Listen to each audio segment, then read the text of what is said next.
Juliette Parker appearing in court yesterday pleading not guilty. She had already posted bail but was taken back into custody after prosecutors called her a flight risk. According to court documents, she posed as a newborn photographer, placing ads on Facebook offering to take pictures as a way to bolster her portfolio, and she said she'd do it for free, but deputies believe that's how she met a Spanaway mom and allegedly drugged her with a cupcake.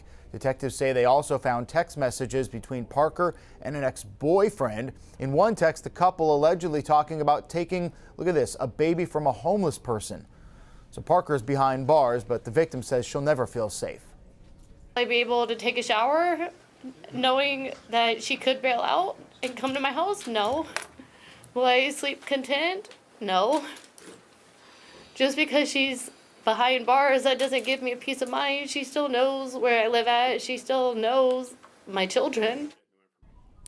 Well, we're also hearing for the first time her call to 911 after realizing something was wrong. And I was fine until I ate a cupcake. And then after I ate the cupcake, I made a comment about my tongue and my face started tingling. And then it's gotten worse after that. And then they kept asking me if I was tired and how I was feeling. Okay. And then there was drugs in the cupcake? I think there was, or it was like an allergic reaction, something, but it's not adding up. Chilling to hear that. Parker moved back to Washington State last year after losing a mayoral election in Colorado Springs. Meantime, the Pierce County Sheriff's Department asking anyone who had any contact with Parker to call them, and deputies say at least a dozen women have come forward so far already.